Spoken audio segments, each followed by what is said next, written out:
week, so that we were trying to brainstorm. I believe he talked to you, Mr. Ayers, about that. Well, he just briefly talked to me about the concept of having the volunteer involved. And my notes from when I talked to him were, there's a couple things that we need to look at. One, we as a borough, you as a borough, have to be comfortable that the service can be provided in the format, because there is some liability that you would undertake if you pursue kind of a novel approach to providing EMS, and for some reason it doesn't work, you would create liability. Two, there has to be some level of due diligence that each of the entities, and that would be the volunteers, Carnegie and Northwest, can provide what services they say they're going to be providing.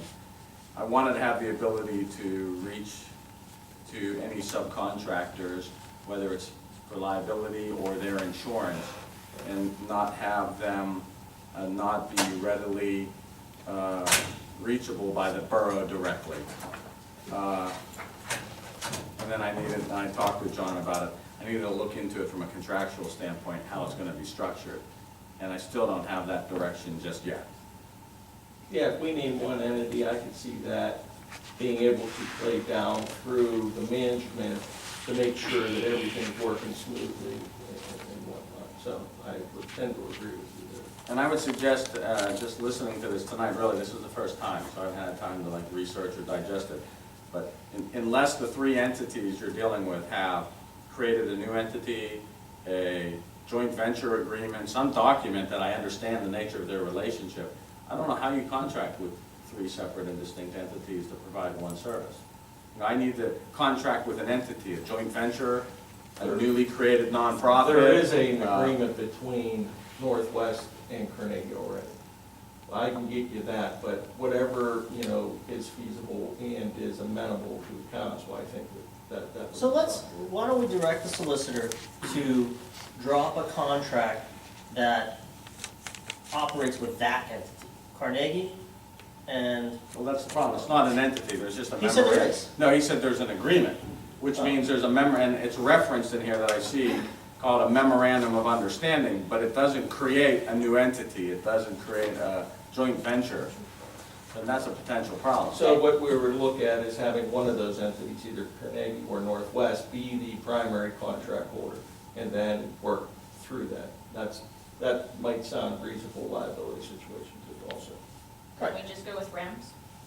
We can ask if Rems wants to, is potential to renew in a year and have that on the table for next week as well, we can vote. If this is available as an opportunity to vote on this, that it was drawn up and we contract directly with Carnegie as an option, we can vote that. If Rems is willing to extend, we can vote that. And then treat the volunteer fire department as an overseer of either one as a separate item. This all sounds very convoluted. And if we can get some sort of an extension to make sure that the residents do have emergency service while we figure this all out, that's my concern here. And I'm sure that's the residents' concern. They want emergency medical service when they need it. Let's make sure that that happens in 2 weeks. And then we'll figure everything else out. We can talk for the rest of our lives about it. But just make sure that they have service. So we'll figure out this legal stuff and who we're gonna have. We need time to sort this out. So so you're echoing what I said, right? We'll ask Robinson if they want to extend, Right. willing to extend. We'll instruct the solicitor to draft language, right, potential language with a single entity, right, Carnegie. And then at a separate time, in 2 weeks or some other time, we'll take under whether or not we want the volunteer fire department to supervise this. Because I think that's an issue we can't just sweep under the curtain, right? Nobody was supervising this, it seems, for a very long time. Somebody needs to, right? This council has to direct somebody to do that. And I said there's three possibilities, right? The manager, some member of council, or the volunteer fire department. We've got to pick one of those three people, right, or entities to oversee this and report on, you know, some of the numbers that we're hearing that don't sound good on the surface, right? But you know, we'd like to have it be blessed numbers, we'd like to have them be accurate numbers. We need somebody to, you know, with confidence report to us that, yeah, these are what they are. And it hasn't been happening. I mean, Fred's done a little bit of background, you know, the mayor has mentioned a call here or a call there. We need repeated, accurate information reported to council. And if this whole night doesn't prove we need oversight, then I don't know what does. I mean, really, this is what councils do. We just talk about stuff, we talk about the legal issues. Residents don't care about that. They want their service. They want their police service, and they want their EMS service, and they want their fire department. This stuff, I mean, Okay, so to close, right, on this, right, it's still just, go ahead. I agree with Mr. O'Brien about the residents needing their EMS services, and they deserve their EMS services. I agree with him that, see if REMS wants to extend while we hash this out. The fire department may be overseeing it, maybe not overseeing it, council or another entity. But instead of drafting up a contract, why don't we RFP and get everybody in here that we need? That way we can see who we're gonna get and who's gonna give us the best deal. That'd be a better way to do it. That way, they got the residents got their EMS service. We got time to figure out who we're gonna put in place and what we're gonna do with it. 2 weeks is not enough time to do anything like this. It's not. Can I ask a question there, Tom? You mentioned just now that you want to see RFPs or whatever they are, and you want to see who's going to give us the best deal. Yep. By deal, what do you mean? There's no money involved here with borough. The best. The best deal is response time. And I still haven't seen anything more than one-sided, Fred. There's no one-sided. These I are the facts. don't see any other ones there. These Yeah, I are their don't- numbers I asked for them, you that didn't were have given them. to us. They're right here. No, the other ones, you got any more? Just one company. I'm sure Fred would be happy to go get those other numbers. And Fred, get those other numbers and put them on Covey, okay? But, No, I would like for an RFP process, so we have a chance to interview these people and get the numbers straight from them. It's part of due diligence, what we were elected to do. it does mean, well, it's all contingent on whether Robinson would agree, right? If Robinson doesn't agree to continue, It's not funny. and we're stuck, right? We're stuck to make a decision, and we don't have the luxury to It do an isn't RFP, funny. It isn't funny at all.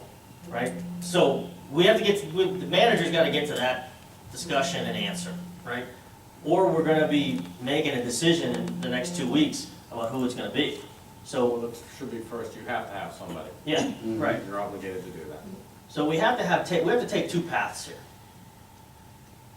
Well, we have Mr. Dimick sitting right there, why don't you ask him point blank if he'd be willing to extend?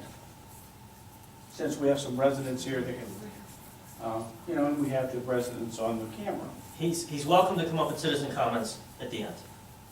This isn't asking him as a citizen. But he can still come up at the end of the meeting and Yeah, let's get discuss. through this, huh? All right, so it sounds like we have to take two paths, minimally. And the third path being whether or not we want the volunteer fire department to oversee this and what that contract or description of service might look like. That's a separate, and then we'll decide that, right? I mean, again, we have to decide of one of three people or entities to oversee this. Yeah, and I would suggest, the contract, as I just listened tonight and pieced it together, the approach you take is what's before me with the volunteer. The contract is between the Borough of Crafton and Carnegie EMS. And then Carnegie EMS sees fit to contract out backup to Northwest and the QRS to the Volunteer Fire Department. It's its prerogative to do that. It just needs to get the approval of the borough of any of the entities it subcontracts to. And then those entities need to provide insurance and indemnity to the borough for the services that they provide directly. I mean, I think that's an easier scenario. And then if there's a management contract, then I'd like to see some outline of what the duties the volunteer fire department perceives it would be doing in that managerial capacity. So we can put together some type of an agreement in that regard, where you delegate that obligation. Okay, so still 3 paths. All right, Does that help? Does that help? Okay. all right, let's move on. Public Works. I'll entertain a motion to concur with the bid award to Roto-Rooter Services Company for the joint municipal SHACOG O&M CCTV inspection and cleaning project, Year 5, for Crafton's proportionate share of the contract per the recommendation of Gateway Engineers. So moved. Second. Any discussion on this motion? Hearing no discussion, all in favor? Aye. Opposed? Motion carries. Citizen comments again.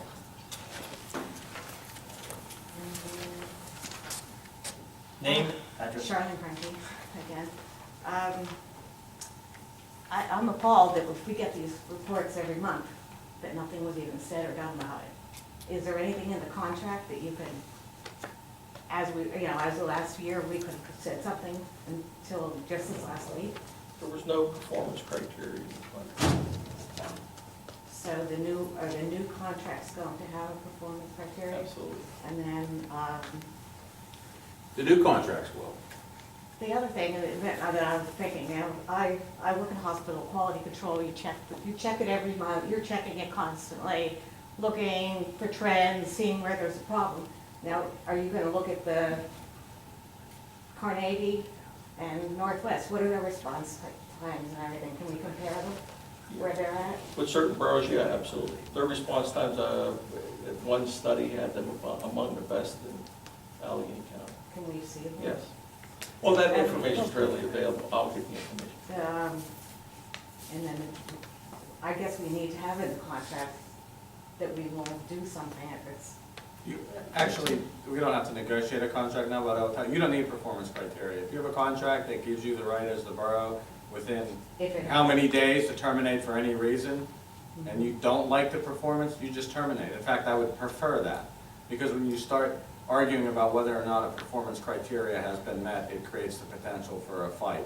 Whereas if you grant to the borough the unilateral right to just say in 60 or 90 days, we're terminating your service, then you don't have to worry about that argument. So why didn't we do that with this? I can't answer that. I'm Well, not saying anything should have been done with that either. No, but I I'm mean- just saying I have no idea. I don't understand why it wasn't even brought up. In All December, this time. they were advised that their contract would not be renewed. Well, But if it's been going on all year, we should have known about it. It was a 5-year agreement I mean, instead of what you're saying. Right. so. so in My either case, point- right, yeah, the point being that, you know, It needs to performance, be overseen. performance criteria needs to be monitored, and we need to have an out, which it doesn't feel like we had before, and we will have with whomever we contract with moving forward. And I don't think it should be one person overseeing it either. Won't be one for. I think it should be, if it's somebody from the fire department, or maybe the manager or public safety, it should be a group. Okay, thank you. Anyone else?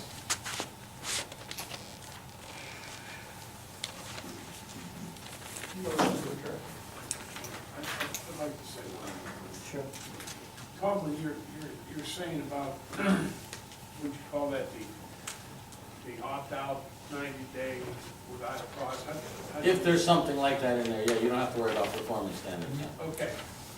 So what that does is turn it into a political issue, in my opinion. These 6 people, 7 people are sitting here now, okay? January, who knows who will be sitting here? Okay? And you could take any person or contracted service, whether it be you guys, the engineers, EMS, whatever, and the new council comes in and they all of a sudden decide, well, let's opt out of this contract. And it's not because these people were doing a bad job. as I stated when I talked before, when the other EMS provider was here, they made it 5 months. New council comes in, they boot them for no reason. Now, that type of a clause in a contract, it gives me a little heartburn that you can have somebody come in here who's doing a bang-up job, and doing their job well, and you have 6, 7 people that vote 4-3 to send them down the road, for no other reason that they have the power to send them down the road. Unfortunately, I have an answer to that. It is a political issue, and the law even recognizes it as such. You know, if because it's a obligation of the governmental entity to provide EMS, it becomes a governmental function. And Pennsylvania law is clear that when a borough is providing a governmental function, each council has the right to change who provides that function. So, for example, you can't enter into a 20-year contract with an EMS provider, an engineer, a solicitor, because you happen to like them, and then bind future councils. Only this council can be bound by your decision, and then when the next council is seated, they have the right to make their decisions, whether they be political or based on merit, as to who they want to be their service providers. So unfortunately, I know you don't like that, but that's the law. And it's not me that's interpreting it, it is what it is. There is no provision for an appeal. In other words, somebody's doing, the Tom A.U. law firm's doing a bang-up job. Council changes, they say, okay, you guys are out, okay? Is there no right to appeal? No, You're just out. I'm out. I'm like an NFL football coach. The day I get hired, that I'm probably gonna be fired It's someday. nothing personal, pal, but it's business. Exactly. But then that's the idea of transparency. If there's an issue, then if the facts support it and the council decides that way, it's fine, you know, then they have, but if it's something political and it's done behind closed doors, then that's an issue that the residents will have to Well, if take it- care of in the next election. It can never be done behind closed doors. Just I understand, political but- doesn't mean it's behind closed doors. I understand, I wanna make but that clear. you know what I'm saying. I actually don't. You as a council have to deliberate and make your decisions I publicly. understand, but I'm just talking in general terms. Okay, I just want to make sure, as long as I know what's going on, it's not going to be behind closed doors. And this wasn't done behind closed doors, this was done in committee meeting. Yeah, I'm talking in general terms, I'm not talking about anything specific that was done. I'm just talking about councils changing and making decisions. Okay. I'll entertain a motion to adjourn. Oh, you're gonna make a comment though? May I make a comment? Yes. Okay, I apologize. I would like to comment about your response times study that we provide for you. We provide you the reports that are given to us by the county 911 center, and they are given straight directly from the 911 center to you. Now, a lot of ambulance services do their response times differently. We give you the reports from the time the call was dispatched until the time the ambulance arrives on scene. A lot of services provide reports that show their response time, which is the time the ambulance calls en route to the call until the ambulance gets on scene.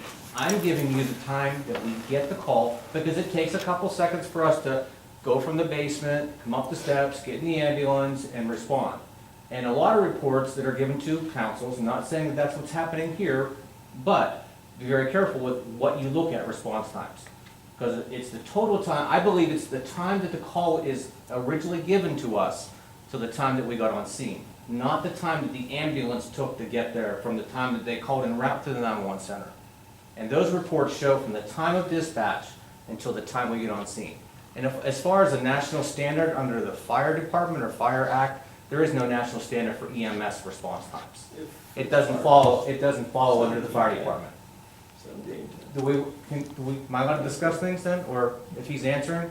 You can, if you like. Okay, and as far as your QRS, it was expired. You were not legally allowed to run it. I have the paperwork, I'll show it to you. I'll show you the Wait, act, the EMS Act that came in place Okay, in July okay, 1st. settle down. We talked to Okay. Mr. Smith from I said EMSI, they he can told us talk. to I'll run let it. them finish. He said, run it until you get the certification, that's typically what we do. It was Okay. only after a phone call was made to him that he shut it down. Just like the phone call that was made to Doc Martin over at Allegheny General. Because Thank you. you were trying to run a QRS under a It was doctor's license certified. that it was not certified. Our It was not QRS was never inspected. certified. It was not, Was our QRS after certified? July 1st, And did we 2014, it talk had to to be EMSI? inspected. Yes. Did we talk to, You wanna thank see- you. do And you wanna Mr. see Smith the told us, report? what did Mr. Smith tell us? To run the QRS until what? He can It's get somebody illegal. down. I cannot run an ambulance without He told us certification. that. No, you If I can't do talk to that. Mr. Smith, You well, cannot then, do that. who's the governing body in EMI? Did you have a signature Who is from the the Department of Health? government body? Right Who here. governs EMS? Right here, it says QRS has to be certified Who is to the run in government body Pennsylvania. who certifies our QRS? I'm done. EMSI. We'll, Right, thank you. Okay, no. the You're wrong. QRS is definitely something we have to look at in terms of It- the next contract. Making sure it's very clear, right, when it's certified, when it's not certified, how it becomes uncertified. I think it It's was a yearly, I think it was new to all of us in December when this was discussed with us, so, you know, we're figuring it out now. right, he made the call. And I got one more question. And you say there's no axe to grind on this, and you want to give the fire department control. Because you were running it illegally. No, You Mike, were. All right, that's enough, that's enough. he was upset because we started getting it. Mike, One more That's thing, senior dinner is this Saturday. And they're gonna have Irish dancers, good food, good entertainment, so just wanted to make everyone aware of that. thanks, Dave. You're welcome. I'll entertain a motion to adjourn. So moved. All in favor? Aye. Aye. Opposed?